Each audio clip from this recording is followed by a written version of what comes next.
It's also why I never open a door without knocking 3 times.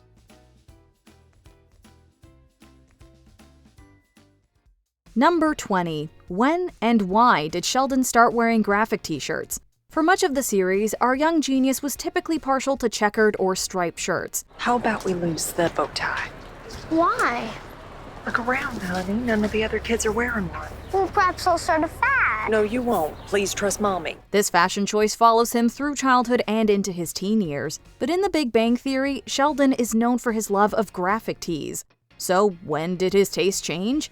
In the season 5 finale of Young Sheldon, Sheldon faces an adolescent existential crisis.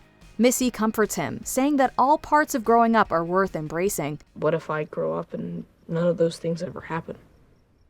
All you can do is try it and find out. Those are the fundamentals of the scientific method. No, Doy. This reassurance helps him face the changes he's experiencing and start finding his identity. We can only imagine that after meeting like-minded people over at Caltech, he decided to fully adopt this new style. Wow, I might look too cool. Number 19. How did Sheldon end up at Caltech? As any fan knows, Sheldon enrolled at Caltech for grad school when he was just 14. And he's only 15 years old. Not bad. I myself started graduate school at 14. He sticks around, gets a job, and meets the friends who would become his close-knit group. However, his history with the university goes way back. Sure, it seemed like love at first sight when Sheldon first visited in season 3. Imagine all the stimulating conversations that must go on at these tables. I bet. I can see myself going here one day. I think you'd fit right in. Later that season, he'd find out that Caltech was pretty keen to have him too. How could you not tell me that Caltech wants me to go to school there? Because you're not going, so it doesn't matter. So I don't get a say in this? Actually, no. Which is why that letter is addressed to the parents of Sheldon Cooper. However, when it comes to choosing grad schools, it's not like it was a no-brainer for the young prodigy. Heck, he even considers MIT. However, Boston's frostier climate sends him straight to Pasadena, and the rest, as they say, is history. Caltech? Caltech. Number 18. Why does Sheldon say coitus? In The Big Bang Theory, Sheldon often refers to physical intimacy as coitus. So it went beyond the mere fact of coitus to a blow-by-blow, as it were. Pun intended? I'm sorry, what pun? Most of us might think it's just his matter-of-fact way of talking. However, there's a story behind his choice of language. In season 5 of Young Sheldon, Missy's natural curiosity about the birds and the bees causes quite a stir. That's silly. All you did was ask questions. And it's ruining my life. I'm never talking about sex again. Well, all right. Sheldon and Dr. Sturgis try to get to the bottom of what it is about the subject that makes people so squirmish. Unfortunately, their experiment costs Dr. Sturgis his job. And now we know conversations like that can cost you your job. You learn something new every day. So Sheldon decides the best solution is to find a word so mechanical and devoid of emotion that practically no one will get flustered at the sound of it. Then I found the perfect word. A word so bland and clinical that it would be impossible to take offense to it. Coitus. That'll work. Number 17. Where did Sheldon's strong dislike of hospitals begin? Few people like hospitals. However, Sheldon seems to really hate them to the point where you might even call it a phobia. Sheldon, let's go! To a hospital? Full of sick people? Oh, I don't think so. So where did that all begin?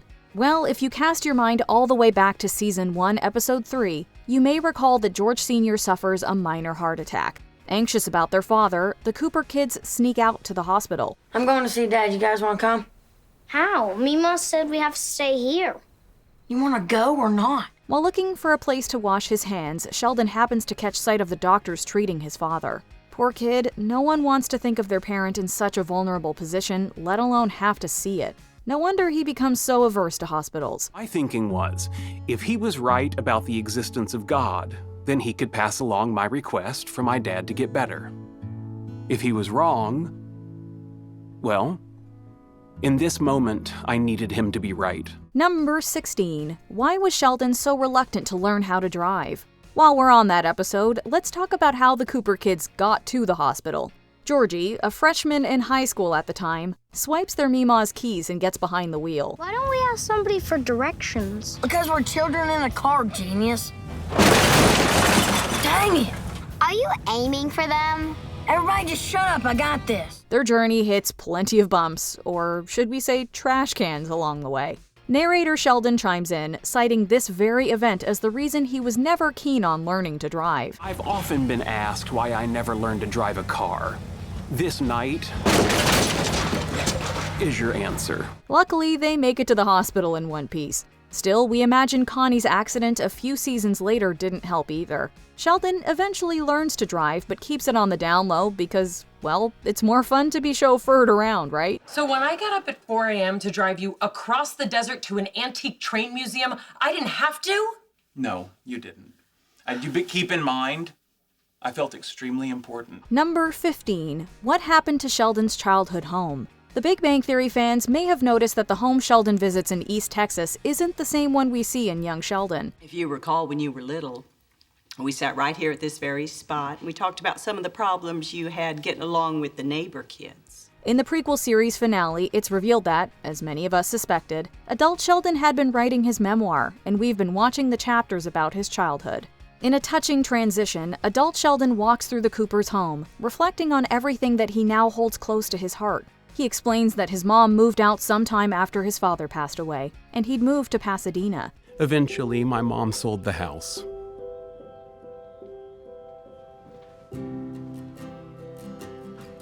My dad's chair was gone.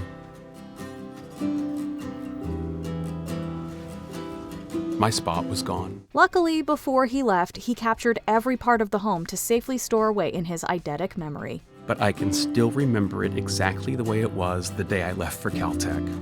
Hey. What are you doing? Taking it all in one last time, so I remember it when I'm older. Number 14. What about Sheldon's idol, Professor Proton? I power a clock with a potato. Shut up! You can do that? Who could possibly forget Bob Newhart's multiple appearances as Professor Proton on The Big Bang Theory? When the guys hire him to come to the apartment, we're given a glimpse at Sheldon's childhood hero. What do you think will happen? I think I know. It's gonna get sucked in. He digs out an old autographed photo of the professor and tells the story of how he watched Proton every day after school. Sure enough, during the pilot episode of Young Sheldon, we find multiple references to Sheldon's adoration for Newhart's character. We see Sheldon panic when he can't find his bow tie to wear to school, citing Professor Proton always wearing one. My tie is gone! My tie is gone! Shelley, you don't really need a tie. I have to find my tie! I have to find my tie! Be right back. Professor Proton wears a bow tie! And finally, we see Sheldon watching him on TV every day when he gets home, just as he had described to him as an adult. Can a clock be powered by an ordinary potato? I hope so, boys and girls, but this is going to be a really boring episode. Number 13. What are the origins of the agreement? According to the roommate agreement, paragraph 9, subsection B, the right to bathroom privacy is suspended in the event of force majeure. Leonard and Sheldon had their share of fights over the roommate agreement, a contract signed by both of them dictating the terms of their living arrangement. Dr. Leonard Hofstadter, you are officially charged with 2 violations of the roommate agreement. From what they watched to the thermostat settings, the two consistently found themselves at odds. For Sheldon, however, the structure of these agreements somehow seemed to help him structure his world. He even drafted one for him and Amy. We would come to learn in young Sheldon that his obsession with contracts originated with his Meemaw. He helped her and Dr. Sturgis work out the ground rules of their courtship by providing a list of rules formulated as a contract. Please sign and date. You know, Sheldon, I'm a notary if that helps. Just when I thought you couldn't get cooler. Narrator Sheldon tells us how it helped him remove confusion around social relationships. Number 12. Where did Sheldon's fascination with comic books come from? Comic book references were a staple in The Big Bang Theory, reflecting the guy's avid collector status. Here, what about this one for my nephew? A superb choice. Oh, great. Yeah, provided he has already read Infinite Crisis and 52 and is familiar with the reestablishment of the DC multiverse. It would be easy to assume their adoration came from the typical geek culture stereotype. Yet for Sheldon, his origin started far differently. In a very early Season 1 episode of Young Sheldon, he spots his friend Tam reading one and scoffs at them as childish. You do understand those are for children. Have you ever read one? I outgrew picture books when I was 3. Just eat your lunch. Yet, when he gets dragged to a psychiatrist's office, an X-Men comic book piques his interest. Soon enough, he too ends up at a comic book store, looking for the follow-up issue. I thought you said comic books were for children. I'm a complicated young man. Similarly, his foray into video games began skeptically until Mima's influence got him hooked. Right behind you, monster! Sam! You're losing life points! Do something! Calm down, I've got this. No, you're going to die! We're going to have to restart this level! Number 11. Why does Mary talk so badly about George? When Mary visits Sheldon during the Parent series, the few tidbits she drops about her late husband are never particularly complimentary. His father, God rest his soul, used to always say to me, Mary, you have to take your time with Sheldon. Sounds like a wise man. Oh, not so wise. He once tried to fight a bobcat for some licorice. Sure, they had their share of ups and downs, but we never doubted their love for each other. So why does Mary seem to have such a sour view of him? Well, after Mary and Sheldon return from Germany, their relationship is arguably at its strongest. When George passes away, Mary's completely and understandably crushed. It seems like it's easier for her to channel her grief into anger. I'm so mad at him. I'm mad at God. I'm mad at myself for not trying harder while he was here. This wasn't supposed to happen. So next time we watch The Big Bang Theory and hear Mary criticize George, it will hit differently, knowing she's really just hurting deep down. When I was pregnant with Shelley, I was driving to church, and I was praying to the Lord to give me a son smarter than his dumbass daddy. Number 10. Why does Sheldon hate geology? Sheldon makes no secret of his disdain for practically every field but his own. Physics answers the question, what is the nature of the universe? Geology answers the question, what did I just trip over? Sure, it could just be his snobbiness, but young Sheldon tends to unearth the exact moments these opinions are formed. Take season 1, for instance. Sheldon meets Libby, who opens his eyes to the world of geology. Whether it's a crush or he's just happy to meet someone intellectually stimulating, Sheldon decides to dig geology. People didn't understand continental drift because they didn't understand seafloor spreading. What? I'm both threatened and delighted by your brain. However, when he overhears that Libby sees him as a little kid, he's heartbroken and essentially ends their friendship. We're not comparing Sheldon to a supervillain, but this seems to be an origin story as good as any. I've been giving geology some more thought. Yeah, and? I've decided it's not really a science. It's not? No, it's more like a hobby. Rock collecting. Childish, really. Number 9. When did Georgie become interested in tires? Could just be the thermostat not opening right. That is correct. And how'd you know that? I took auto repair last year. And you actually paid attention? I'm as surprised as you are. When Sheldon and Amy finally decide to get married, audiences got to meet Sheldon's older brother, Georgie. He'd been mentioned occasionally throughout the show, but we had never seen his face. We come to learn that Georgie owns a very successful tire business and that he and Sheldon rarely speak. What the hell are you doing here? Hello, Georgie. It's just George now. Fine. George. No, I don't like it. Georgie. The origins of Georgie's affinity for tires can be traced back to the ending of a season 2 episode of the prequel series. Inspired by the pottery scene from Ghost, we see Georgie communing with a tire to try and find where the leak is. And wouldn't you know it, Georgie's new father-in-law just happens to own a tire store. Really? Selling tires? You are not gonna regret this. I worked my butt off for you. Nights, weekends, holidays, you name it, I'm there. Pretty impressive kid, huh? Number 8. Why did Mary get Sheldon tested? In one of the Big Bang Theory's longest-running gags, whenever someone would point out Sheldon's, let's call them quirks, he'd typically respond, I'm not crazy. My mother had me tested. Indeed, young Sheldon confirms this in a season 3 episode. After Dr. Sturgis has a breakdown and is hospitalized, Mary worries that Sheldon, who's as gifted as his mentor, might experience similar struggles.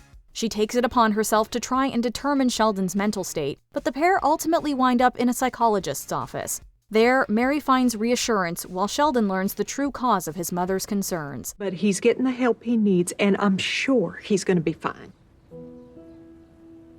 And you think since he and I are both gifted, I'm going to end up like him. The scene ends with a tender hug, but who knows what might have happened had Mary pursued the follow-up offer in Houston. Actually, I had him tested as a child. The doctor says he's fine. Told you. Although I do regret not following up with that specialist in Houston. Number 7. Why does Sheldon offer hot beverages? What's going on? Well, Howard's gonna sleep here tonight. He had a fight with his mother. Did you offer him a hot beverage? Despite his sometimes robotic behavior, Sheldon Cooper is not beyond showing compassion for those around him. Leonard, social protocol states when a friend is upset, you offer them a hot beverage, such as tea. Tea does sound nice. When his rival Paige is saddened by her parents' divorce, Sheldon decides to make her a hot beverage to provide some kind of comfort. As George learns of what his son is doing, he smiles and says, I'm proud of you. Older Sheldon, as the narrator, tells the viewer he was surprised to hear his dad's words, but enjoyed them nonetheless. Fast forward to The Big Bang Theory, and Sheldon's obsession with consoling with hot beverages would be the norm, encouraged on occasion by his mother. Could it be his own way of keeping his dad proud? Sheldon, your friend is hurting. What do we do when someone's hurting? Offer them a hot beverage. And when they're drunk as a skunk, what beverage do we offer? Coffee. Number 6. What is Soft Kitty's backstory? As smart as he is, both young and older Sheldon both seem to have an affinity for a childhood lullaby called Soft Kitty. Soft kitty, warm kitty, little ball of fur. Happy kitty, sleepy kitty, purr, purr, purr. Sung to him when he's sick, the tune surfaces time and time again over the course of the original show's 12-year run. Soft kitty, warm kitty, little ball of fur. In another Young Sheldon Season 1 reveal, we see his mom taking care of him and her pulling out this classic tune to help cure Sheldon of his ailments. Soft kitty, warm kitty, little ball of fur. Fans had heard him mention the origins of the song before, but to hear her sing it to him as a young child was a nice way to show us the origins of this classic song in his life. Weiches Kätzchen, warmes Kätzchen, das nie und nimmer mört. Liebes Kätzchen, müdes Kätzchen, schnurrt, schnurrt, schnurrt. Number 5. What was the deal with Sheldon and his dad? The Big Bang Theory would have us believe that George Sr. was a lazy oaf who cared more about football, beer, and TV than his own family. My father loved football. He always made me watch it before I was allowed to do my homework. That couldn't be further from the man we meet on Young Sheldon. George is a dedicated family man who goes to great lengths to make his loved ones happy, even at a personal cost. I never understood the sacrifices my father made for his family's happiness, which made me somewhat less compassionate than I should have been. Yay! We're not moving! We're staying in Texas! Sure, maybe he didn't always get Sheldon, but that didn't mean he didn't care about what mattered to him. I'm not Mr. Spock. No, but I've seen you pretend to be him. Can you do that right now? You be Spock, I'll be Kirk. Adult Sheldon admits he didn't always appreciate his father or recognize his efforts. Only with hindsight, and now a parent himself, does he realize that while George didn't always get it right, he always tried his hardest. For a long time, I focused on my father's shortcomings. Now that I'm his age and have kids of my own, I realize he was just a person doing the best he could. And he did a lot. Number 4. Has Sheldon always hated engineers? We all know Sheldon loves being the smartest person in the room. Come on, you might have gone to school for a couple more years than me, but guess what? Engineers are just as smart as physicists. You take that back! However, when he enrolls in an engineering class, he meets his match in the tough-as-nails Professor Boucher. What's wrong? No, it's not. Son, I'm giving you another chance before it's due. Well, what's wrong with it? That's your job to figure out. During their first assignment, Sheldon proudly presents his bridge design, only to have it torn apart figuratively and literally. This continues as the professor refuses to go easy on him or even throw him a bone. Just when Sheldon thinks he's finally got it right, he finds himself locked out of class. We've all had that one teacher who gave us a lifelong aversion to a certain subject. Still, we've never taken it out on a friend who just happens to work in the same field. Wait, so after all this time, that's your problem with engineering? Evidently. So all the teasing and all the abuse had nothing to do with me?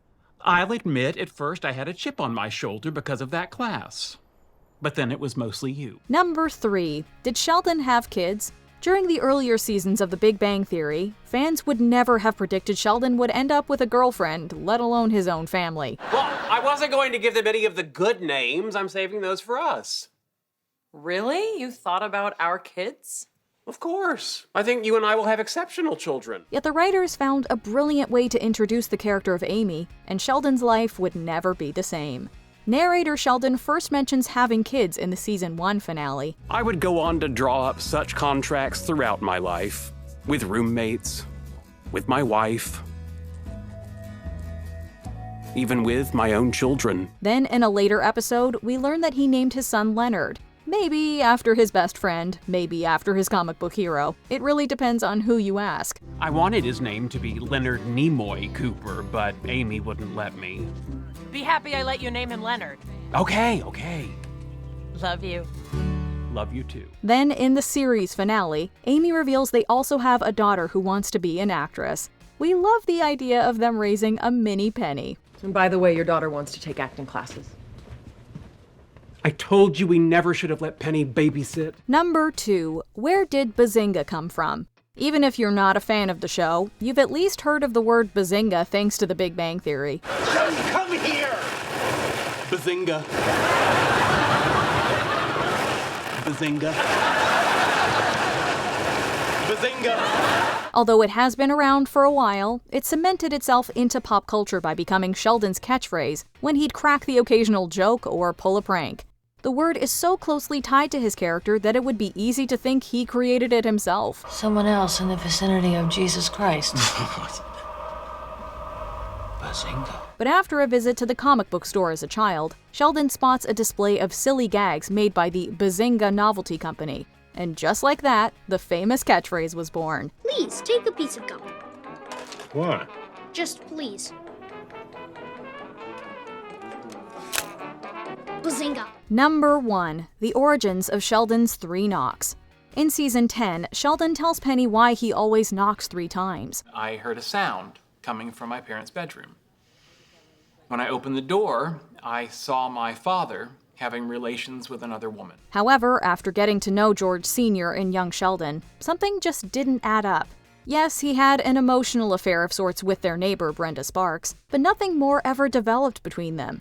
Still, the Big Bang Theory fans knew that this plot point would have to be addressed eventually. In season 7, Sheldon comes home, enters his parents' room, and yes, in a retcon to champion all retcons, the writers cleverly reframed the incident, clarifying it had been one big misunderstanding. Are you sure your wife won't come home?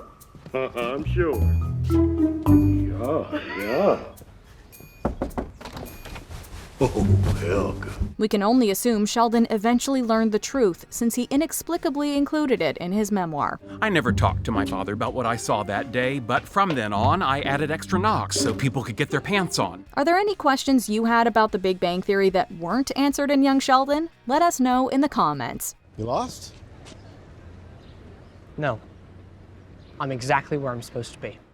Do you agree with our picks? Check out this other recent clip from Ms. Mojo. And be sure to subscribe and ring the bell to be notified about our latest videos.